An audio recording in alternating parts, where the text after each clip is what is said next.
જય સ્વામિનારાયણ. હું કૈલાસબેન ઘોઘારી બોલું છું અને હરી કિચનમાં તમારું સ્વાગત કરું છું. આજે આપણે નવી રેસીપીમાં બનાવવાના છીએ સુરતી રસાવાળા ખમણ. તો આજે સુરતી રસાવાળા ખમણ બનાવવા માટે મેં અહીંયા સામગ્રી લીધી છે. આપણે અડધો વાટકા જેટલી ચણાની દાળ લીધી છે, પછી આપણે અડધા વાટકા જેટલી તુવેરની દાળ લીધી છે. તો આપણે સૌપ્રથમ પહેલાં બંને દાળને આપણે પેણીમાં શેકી લઈશું.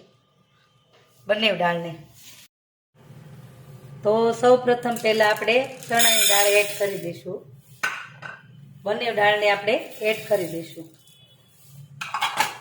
હવે આપણે ધીમા ગેસે બંને દાળને શેકી લઈશું.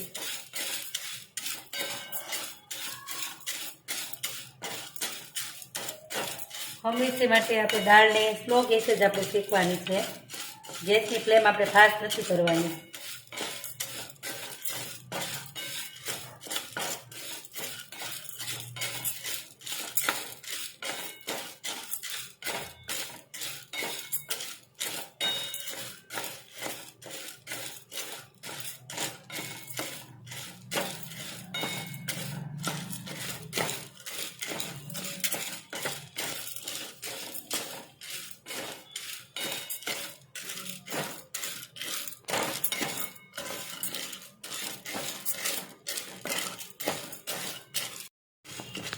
હવે આપણી દાળ પણ થોડી શેકાઈ ગઈ છે. હવે આની અંદર આપણે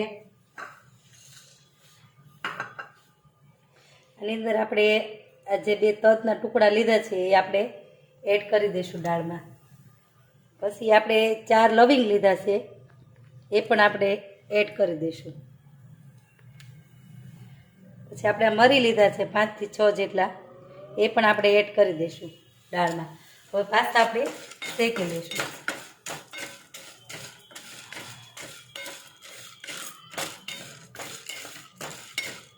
આપણે જે આ એક મરચું અને 2 મરચાના ટુકડા લીધા છે એ પણ આપણે દાળમાં એડ કરી દઈશું.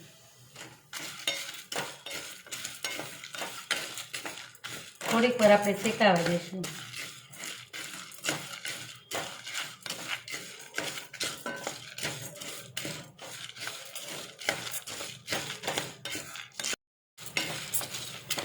હવે આપણે જે આ 3 લીમડાના પાન લીધા છે એ પણ આપણે એડ કરી દઈશું દાળમાં.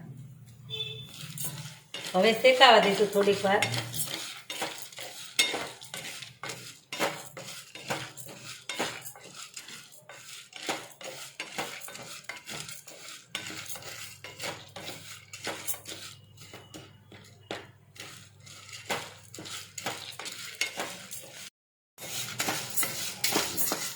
હવે સરસ રીતે આપણી દાળ પણ શેકાઈ ગઈ છે અને આ લાલ મરચાં પણ સરસ રીતે શેકાઈ ગયા છે.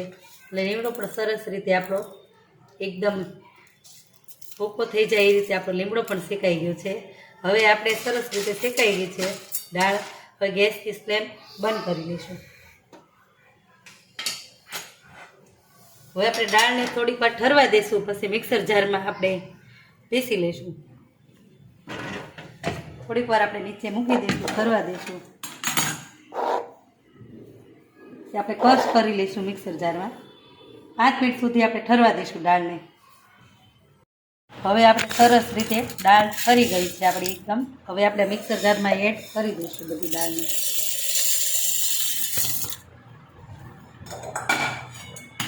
હવે આપણે ક્રશ કરી લઈશું. હવે સરસ રીતે આપણું પીસાઈ ગયું છે. હવે આપણે એક વાસણમાં લઈ લઈશું.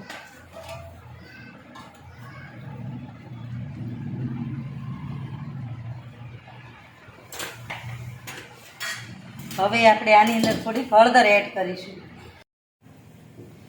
હવે આપણે થોડીક હળદર એડ કરી નાખી છે આમાં. થોડુંક આપણે આ મિક્સ કરી દઈશું લોટની આ રીતે.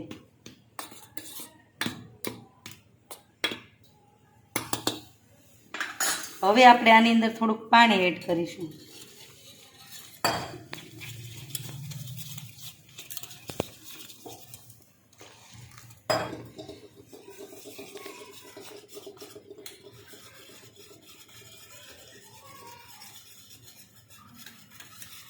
મેં આ રસો 3 થી 4 જણાને થાય એટલો મેં રસાનું મિશ્રણ મેં કર્યું છે, બનાવ્યું છે.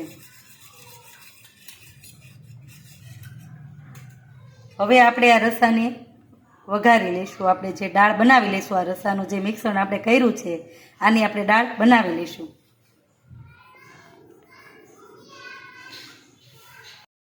હવે આપણે પેણી ગેસ પર મૂકી દીધી છે. હવે 2 થી 3 ટેબલ જેટલું આપણે તેલ એડ કરીશું.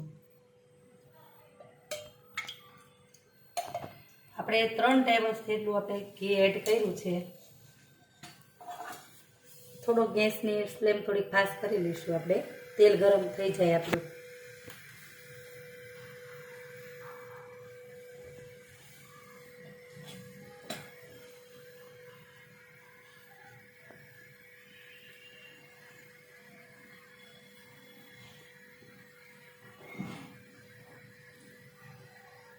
તેલ આપણું ગરમ થવા આવ્યું છે. આપણે 1 ચમચી જેટલી રાઈ એડ કરીશું. આપણે અડધી ચમચી જેટલું જીરું એડ કરીશું.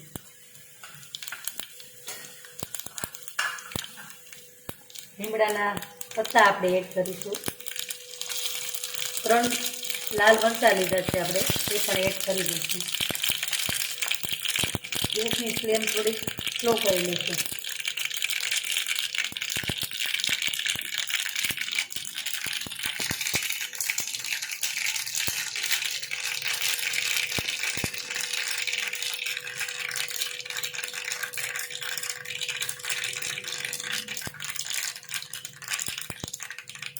હવે આપણે રાઈ જીરું બધું ફૂટી ગયું છે. રાઈ જીરું સરસ રીતે ફૂટી ગયું છે. હવે આપણે પાણીનો વઘાર કરી લઈશું.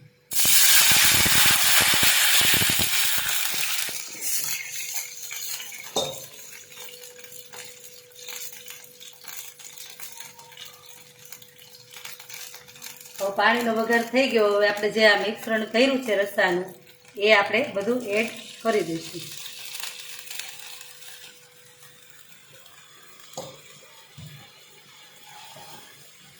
હવે આપણે પાણી થોડુંક આપણે હલાવી અને એમાં થોડુંક એડ કરી દઈશું.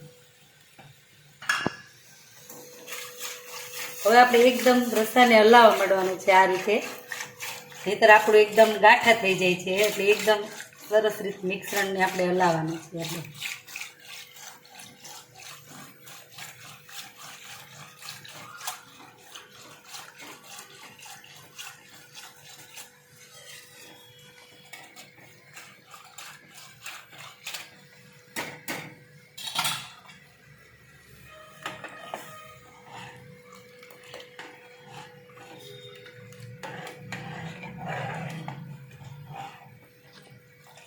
ગેસની ફ્લેમ થોડીક આપણે ધીમી કરી લઈશું.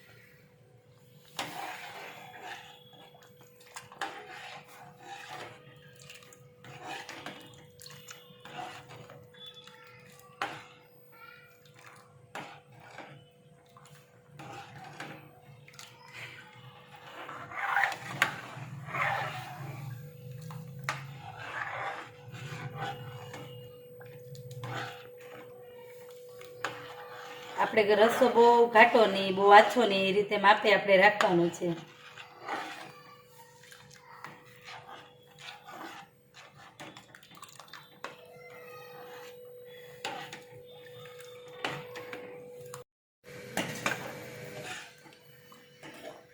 હવે સરસ રીતે આપણો રસો પણ ઘાટો થઈ ગયો છે. હવે આપણે થોડીક આમાં હળદર એડ કરીશું.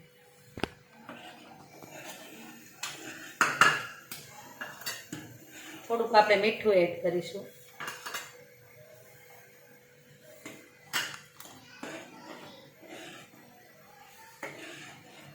હવે આપણે આ 1 ચમચી જેટલી મરચી એડ કરીશું.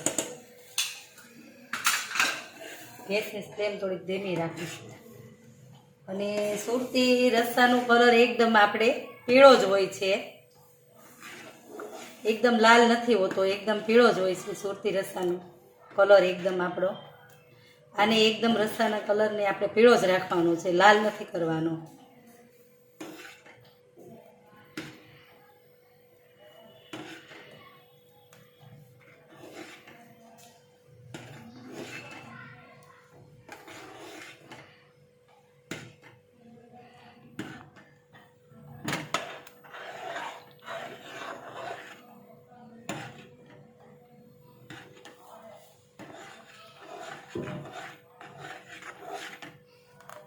સરસ આપણો એકદમ ઘાટો રસો થઈ ગયો છે. બહુ આછો નહીં ઘાટો નહીં, એ રીતે આપણે રસો રાખવાનો છે. તો સરસ રીતે આપણો રસો પણ તૈયાર થઈ ગયો છે. હવે થોડુંક આપણે આની અંદર ગોળ એડ કરીશું. ગોળ એડ કરવાથી આપણો ટેસ્ટ એકદમ સરસ આવે છે રસાનો.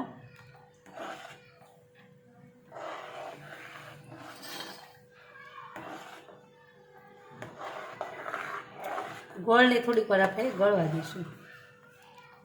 રસો પણ એકદમ ચટપટો આપણો બન્યો છે. આની અંદર તમે ગરમ મસાલો પણ એડ કરી શકો છો, પણ મેં આમાં ગરમ મસાલો નથી એડ કર્યો, કારણ કે તજ ને લવિંગ ને એવું બધું આપણે મરી બધું નાખ્યું છે, એટલે એકદમ ચટપટો આપણો રસો થયો છે.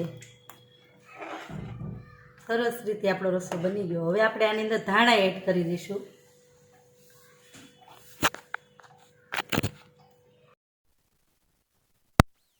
વધારે ધાણાનો જ ઉપયોગ કરે છે કોઈ પણ વાનગીમાં. સુરતી વાનગીમાં એકદમ લીલા ધાણાનો વધારે ઉપયોગ થાય છે. આપણે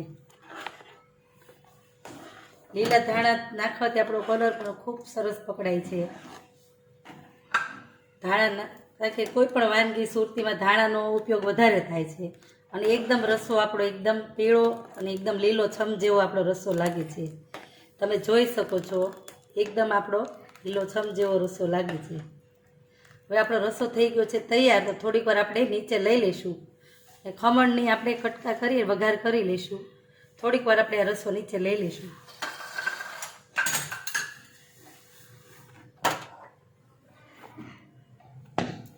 ગેસની ફ્લેમને આપણે બંધ કરી લઈશું. હવે થોડીક વાર આપણે નીચે મૂકી દઈશું ને ખમણને આપણે જે કંઈ લીધા છે એ કટકા કરી રાખીશું. હવે આપણે છે ને આપણે અડધું ફાડ્યું જેટલું આપણે લીંબુ એડ કરીશું. આપણે હલાવી લઈશું. પછી આપણે ખમણને કટકી કરી લઈશું.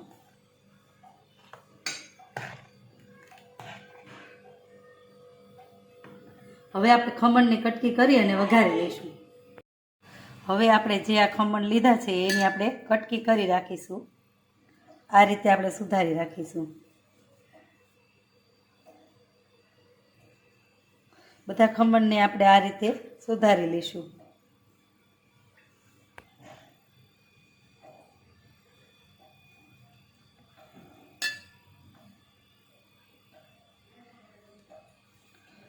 આ રીતે બધા ખમણની આપણે કટકી કરી લઈશું. હવે સરસ રીતે આપણા ખમણ એકદમ સરસ કટકી કરી રાખ્યા છે. હવે આપણે એક પેણી ગેસ પર મૂકી દીધી છે. હવે આની અંદર 3 ટેબલ જેટલું આપણે તેલ એડ કરીશું. ગેસની ફ્લેમ થોડી ફાસ્ટ કરી લઈશું. તેલ ગરમ થઈ જાય જલ્દી આપણું.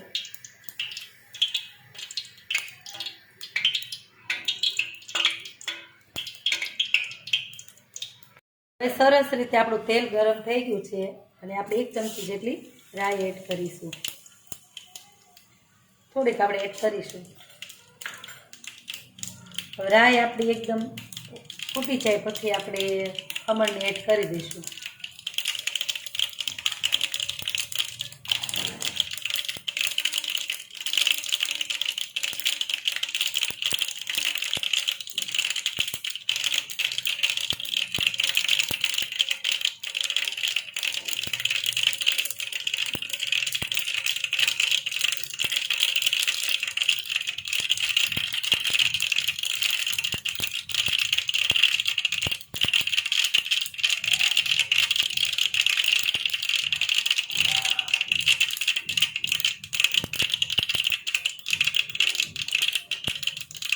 હવે રાઈ આપણી સરસ રીતે ફૂટી ગઈ છે. આપણે આ ખમણને તેલમાં એડ કરી દઈશું. હવે આપણે હલાવી લઈશું સરસ રીતે. આ રીતે હલાવી લઈશું આપણે સરસ રીતે.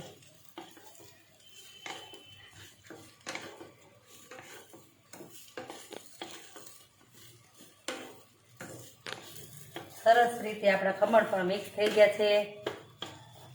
હવે આ જે કાંઈ મોટા છે એ ખમણને આપણે આ રીતે ભૂકો થોડોક થોડોક કરી લઈશું. આ રીતે જેથી કરીને ખમણમાં એકદમ મિક્સ થઈ જાય.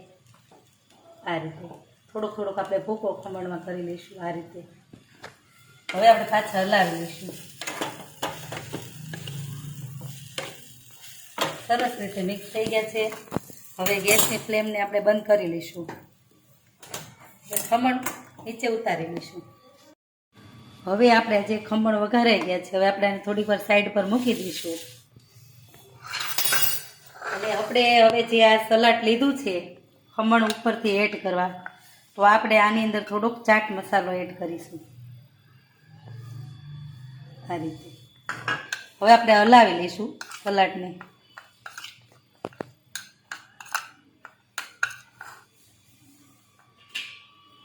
થોડાક આપણે ધાણા એડ કરીશું.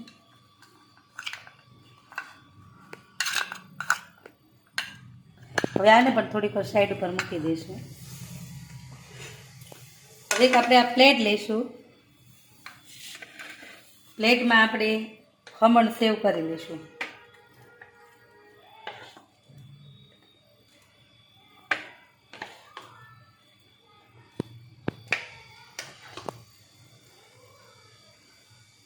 આ રીતે આપણે ખમણને સેવ કરી લઈશું. હવે જે આપણે સલાડ તૈયાર કર્યું છે એ આપણે થોડુંક ઉપરથી એડ કરી દઈશું. આ રીતે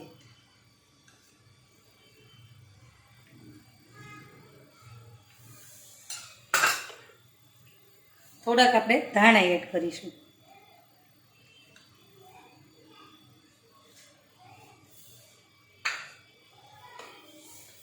હવે આપણે થોડીક સેવ એડ કરીશું ઉપરથી.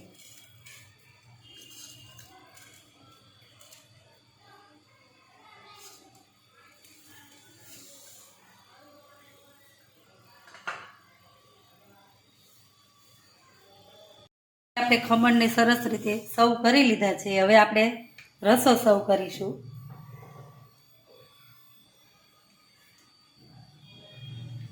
હવે આપણે રસાને સર્વ કરીશું. રસો સરસ રીતે આપણો એકદમ લીલો છમ જેવો રસો આપણો બન્યો છે. હવે આપણે થોડાક ધાણા એડ કરીશું. તમે આખા સુરતમાં ગમે ત્યાં જાઓ, તમે રસાવાળા ખમણ ખાઓ તો એનો રસો હંમેશા માટે લીલો જ હોય છે. તમે જોઈ શકો છો આનો રસો પણ એકદમ લીલો જ છે. અને આને તમે ભાત સાથે પણ ખાઈ શકો છો, રસાની રોટલી પણ સાથે તમે ખાઈ શકો છો. એવો આપણો રસો એકદમ લીલોછમ રસો બન્યો છે. અને એકદમ સુરતી ખમણ આપણા એકદમ લીલો જ રસાવાળા આપણા ખમણ હોય છે. એકદમ રસો પણ લીલો જ હોય છે અને ધાણાનો ઉપયોગ વધારે થાય છે. એમ સુરતી ખમણમાં કોઈ પણ સુરતી ખમણમાં કે કોઈ પણ આઈટમ, કોઈ પણ વસ્તુમાં, કોઈ પણ વાનગીમાં ધાણાનો ઉપયોગ આપણે વધારે થાય છે. તો તૈયાર છે આપણા સુરતી રસાવાળા ખમણ. અને હા, જો તમને મારા સુરતી રસાવાળા ખમણની રેસીપી પસંદ આવી હોય તો તમે લાઈક કરજો, શેર કરજો અને મારી ચેનલને સબસ્ક્રાઈબ કરજો. અને બેલ આઇકન દબાવવાનું ભૂલશો નહીં. અને કમેન્ટમાં જરૂર લખજો કે મારા સુરતી રસાવાળા ખમણની રેસીપી તમને કેવી લાગી.